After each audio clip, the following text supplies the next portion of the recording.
Hoye! Wakenya hoye! Mimi nafurahi sana kuungana na nyinyi katika sherehe hii ya muhimu ya kuadhimisha siku ya wafanyikazi katika taifa letu la Kenya.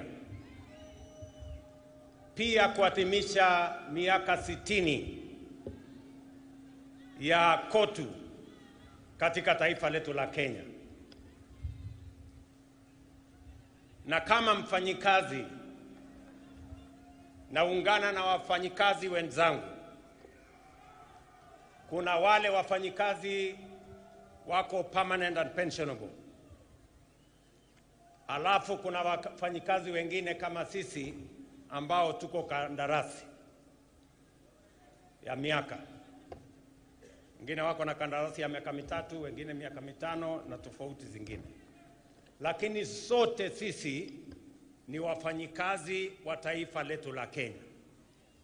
Na itachukua sote tukiungana, tukishirikiana, kwa sababu kuvua ni kazi. Kufundisha ni kazi. Kutibu ni kazi. Kulinda walinzi wale kutoka yule guard mpaka CDF wa jeshi wote ni wafanyikazi. Pale sokoni kazi inaendelea. Kule viwandani ni kazi inaendelea na wafanyikazi. Kule mashambani vile vile ni kazi inaendelea na wafanyikazi. Sisi zote tukiunganika, tukifanya kazi kwa pamoja, ndio Kenya itapiga hatua ya kwenda mbele. Mimi leo napenda sana, huyu Atwoli alisema ataongea kwa kifupi. Akaongea kwa kifupi kweli. But wacha nisome taarifa nilio nayo alafu nitasema mambo machache. I am honored, ladies and gentlemen, to join you today as we mark 60 years of tireless advocacy, solidarity, and progress in protecting the rights and welfare of Kenyan workers. International Labour Day grants a timely reminder of our constitutional and moral duty to uphold the dignity of labor without discriminating by age, gender, race, ethnicity, or ability, and to continually confront the evolving challenges facing our workforce. This year's theme, self-reliance in production, is the key to economic growth and resonates deeply with our collective national ambition. It calls on all of us as government, workers, entrepreneurs, and communities to champion a Kenya that is resilient, productive, and truly self-reliant. It is in this spirit that this week the Cabinet approved the 2025 Finance Bill, a key instrument in our ongoing national economic transformation quest. This bill has been carefully crafted to stimulate economic growth, deliver efficiency, and enhance competitiveness and expand opportunity. In fact, its provisions are designed to offer targeted relief for both businesses and workers and to support the spirit of enterprise and productivity. Notably, to improve workers' take-home pay, employers will now be required to apply eligible tax relief and exemptions directly when calculating pay as you earn, a significant shift from the current system where such reliefs can only be claimed from Kenya Revenue Authority. Precisely what Atwoli was talking about. I think he read my speech, and that is why he was raising those issues. This will increase and immediately benefit employees. Additionally, all pensions and gratuity payments for both the public and private sector will now be tax exempt. This reform is a recognition of the service and sacrifice of our senior citizens and workers, and a step towards ensuring that retirement is met with dignity, not stress. Small businesses will also benefit from simplified tax treatment, as they will now be allowed to fully deduct the costs of everyday equipment in the year of purchase, thereby eliminating unnecessary delays in accessing or assessing tax relief. Distinguished workers, ladies and gentlemen, when we speak of making Kenya truly self-reliant, I am proud to report to the nation that we are not merely making declarations. We are taking bold, concrete, and measurable steps. We are walking the talk, and here is why. For decades, our national savings culture was stagnant compared to our neighbors in Uganda and Tanzania and elsewhere. Until 2023, just 2 years ago, the average Kenyan worker saved only 200 shillings a month through the National Social Security Fund. Over a span of 60 years, we collectively as a nation managed to save 320 billion. In 2023, we operationalized the law mandating a savings contribution of 6% by both employee and employer, and the result has been remarkable and impressive. In just 2 years, we have mobilized 280 billion in national savings, nearly equal to what we saved over 6 decades. By end of this year, we will have doubled that 60-year figure. And by 2027, we project to have raised close to $1 trillion in domestic savings. Kenya's savings to GDP ratio currently stands at between 10 and 12%, depending on the calculation you apply. My intention is to raise GDP or savings as a percentage of GDP to 25% in the medium term. That will enable us as a nation to build a pool of resources that we can use to lend to the SMEs and the private sector, and we can grow more businesses and reduce the cost of borrowing, so that the double-digit borrowing of 18% or 20%, it is not possible for us to grow our economy, to grow more business, to expand enterprise, if the cost of borrowing money is high. We must bring it down to single digit. And the route to bringing it down to single digit is to build greater savings in Kenya. I want to thank the Kenyan workers. I want to thank Dr. Atwoli and Kotu and FKE. When we sat down with them, they saw the point when I made the case to them that it is time for Kenya to measure up to what other countries are doing, and we have to make the necessary decisions so that Kenya can build savings in a manner that it will help us, one, reduce old age poverty. When I came here for celebrations, Atwoli here told me Kenya is number 92 in the worst countries with old age poverty. Because if you save 200 shillings, when you exit at 60, maybe the entire savings you will have made is like 70,000, 80,000. 70,000, 80,000 will not last you 2-3 months. And that is why, after retirement, many workers die. So we must make sure that after retirement, all workers will have a decent livelihood, and they can have a good measure of pension, and also make sure that they can have monthly income coming from their hard-earned savings when they had the energy to work. The blueprint of our inclusive plan in the bottom-up economic transformation agenda is anchored on 5 key pillars: agriculture, micro and small enterprises, universal health care, affordable housing, and the digital and creative economy. I must stand here to thank the Kenyan workers from across the divide. You all remember that in 2022, we had challenges of food insecurity. We had challenges of inflation. We had challenges of exchange rates. I want to say and to report to the country that after 2.5 years, our Kenyan farmers have done a tremendous job. They have produced food. We have supported them.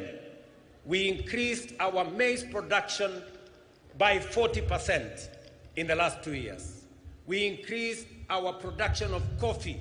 We increased our production of tea. We have increased our production of sugarcane.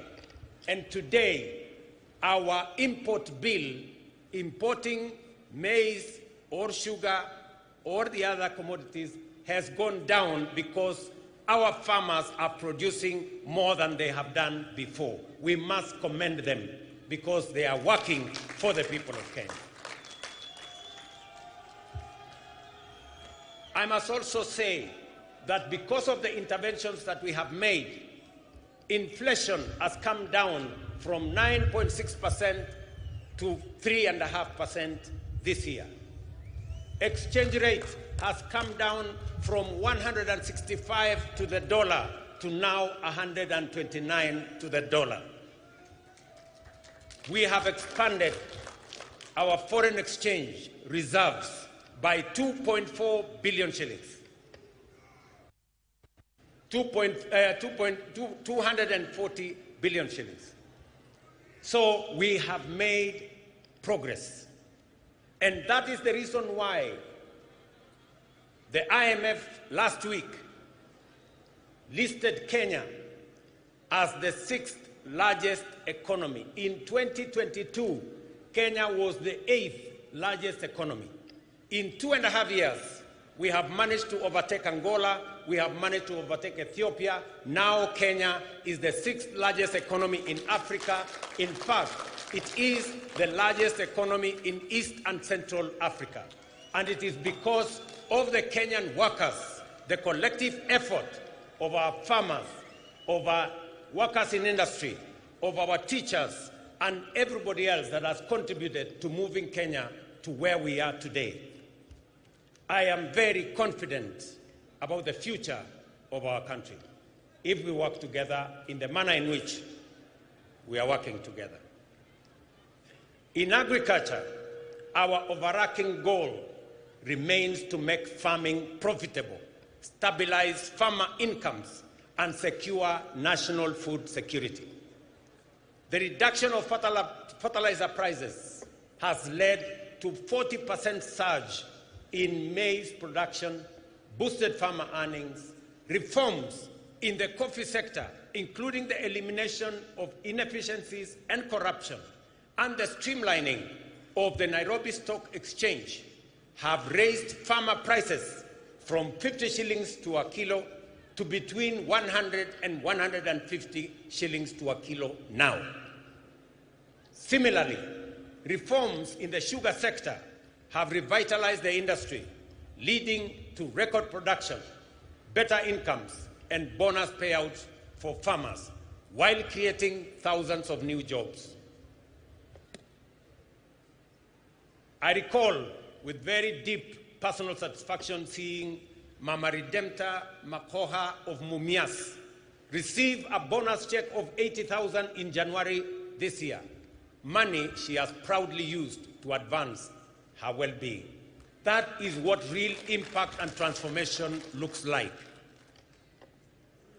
And let me assure the Kenyan workers and the representative of the Kenyan workers, we've just completed the leasing of the 5 sugar factories of Kenya.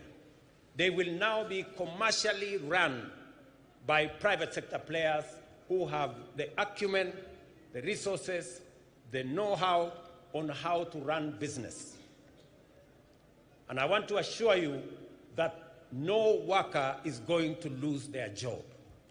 In fact, with the increased efficiencies, with better performance of these factories, we are scheduled to hire more workers so that we can drive our sugar industry. Our affordable housing program is another flagship initiative delivering real impact. By end of April, it had created 250,000 jobs spanning architecture, engineering, urban planning, masonry, carpentry, plumbing, electrical work, while reinvigorating local economies. I proudly saw workers from affordable housing in this meeting, and I want to commend them for the transformation they are carrying out in the Republic of Kenya, not just in Nairobi, but everywhere else. This program will, in the next few years, expand home ownership across the country. Ladies and gentlemen, the MSME sector remains the greatest untapped reservoir of employment in Kenya today. Our commitment to unlocking its potential is resolute. The Hustler Fund continues to deepen financial inclusion and support entrepreneurship at scale. To date, over 25 million Kenyans have accessed nearly 70 billion through the fund, with over 4.5 billion saved, mobilized in savings. We have also introduced a 9-band credit rating system to formalize credit histories and unlock new opportunities for those without traditional collateral. Already, more than 4.5 million borrowers with A and B rating have qualified for the Hustler Fund Bridge product, linking them to commercial banks and paving the way to the formal credit market. Over 400,000 have transitioned to this product, with some accessing up to 150,000 without security, without title deeds, without logbooks. They can now have access to 150,000. These borrowers are the future of our enterprise and economy. Ladies and gentlemen, our education, we are closing the teacher shortage gap that existed in 2022 of 116,000. We have recruited over 76,000 teachers in the last 2 years. And we have set aside another 2.4 billion shillings in this year's budget to hire additional teachers, 20,000 of them, with effect from January next year. Further, the government has allocated another 1.6 billion for capacity building for teachers and another 1 billion for the promotion of teachers, so that we can have them assist us produce more human capital and more workers with skills and competencies to manage our economy and to run our country. This investment has improved student-teacher ratios, enhanced literacy and numeracy, and generated stable employment in communities across the country. Labor migration continues to be a cornerstone of our strategy to expand jobs for Kenyans. Last year, over 200,000 Kenyans secured jobs abroad. This year, we are strengthening our efforts through targeted recruitment and bilateral labor agreements. The newly opened Labor Attaché office in Berlin will help operationalize these partnerships and serve as a strategic hub for accessing opportunities in the broader European countries or European Union of 26 countries. The net well-being of workers is incomplete without health security. I am pleased to report that over 21 million Kenyans have registered under the Social Health Authority, up from 8 million under what was NHIF. This is a monumental leap towards universal health coverage. I urge every Kenyan to register, and I am happy that every day I watch the SHA portal, and every day between 45,000 and 50,000 Kenyans register. They are assessed, and we are moving the country towards universal health coverage. We are overcoming the teething problems that existed, and more Kenyans are beginning to realize that we can have universal coverage, reaching out to as many Kenyans as possible. Distinguished workers, ladies and gentlemen, the right to join a union for protection of the values of fair pay, safe working conditions, and the right to unionize is a constitutional guarantee. I have directed the Ministry of Labor and all relevant agencies to ensure that even employees under outsourced contracts can freely join trade unions and benefit from collective bargaining frameworks. Additionally, I am also pleased to announce that Kenya will ratify the two critical ILO conventions. ILO Convention number 189 of 2011 on domestic workers to safeguard their dignity and rights, and ILO Convention number 190 of 2019 on eliminating violence and harassment in the world of work. Dr. Mutua and team, you know what you need to do so that when we come here next year, we will report to the Kenyan workers that we have ratified and we have concluded our work. As Dr. Atwoli has said, when we agreed to enhance pay by 6% last year, there ensued a debate, and some of the employers have not implemented the 6% we agreed on last year. It is not right, it is unacceptable, and I am directing the ministry to work with the head of public service to ensure that every employer makes sure that we implement the 6% increase of salary that we agreed upon last year, and to quickly embark on the exercise to put together the next agreement so that we can take it forward in the next time. To all of you as the Kenyan workers, I agree with Dr. Atwoli that the city of Nairobi is the face of Kenya, and we must live in the city that has dignity. And I have joined hands with the county government of Nairobi to make sure that we complete all the link roads to make sure that the city of Nairobi has motorable